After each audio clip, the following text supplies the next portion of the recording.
నమస్తే.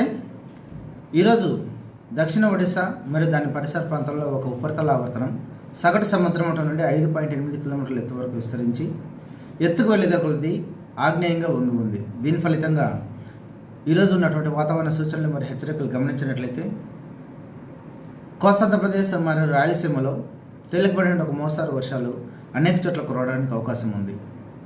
వీటితో పాటుగా భారీ నుండి అతి భారీ వర్షాలు దక్షిణ కోస్తాంధ్రప్రదేశ్లో బాపట్ల, ప్రకాశం, నెల్లూరు, పల్నాడు, గుంటూరు జిల్లాలో 1 లేదా 2 చోట్ల సంభవించడానికి అవకాశం ఉండగా heavy rainfall Kurnool, Nandyal, YSR, Annamayya, Krishna, NTR, Eluru, Alluri Sitharamaraju, west Godavari, Konaseema, east Godavari, Kakinada జిల్లాలో 1 లేదా 2 చోట్ల సంభవించడానికి అవకాశం ఉంది. దీంతో పాటుగా ఈరోజు ఉరుములతో కూడిన మెరుపులు కూడా సంభవించడానికి అవకాశం ఉంది. అలాగే బలమైన గాలులు గంటకు 40 నుండి 50 కిలోమీటర్ల వేగంతో వీచేదానికి అవకాశం ఉంది. కాబట్టి ప్రజలు అప్రమత్తంగా ఉండాలని హెచ్చరికలు జారీ చేస్తున్నాం.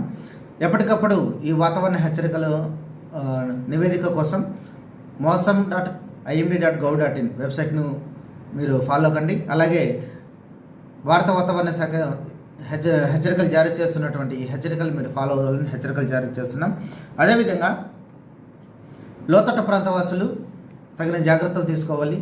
ఉరుములు మెరుపులు సంభవించిన సందర్భంలో రైతు కూలీలు కానీ, దైనందిన కూలీలు కానీ, పశువుల కాపర్లు కానీ ఎట్టి పరిస్థితుల్లో చెట్ల కింద వెళ్ళరాదని, అలాగే సాధారణ ప్రజానీకం విద్యుత్ పరికరాలన్నింటినీ కూడా డిస్కనెక్ట్ చేసి దూరంగా ఉంచాలని హెచ్చరికలు జారీ చేస్తున్నాం.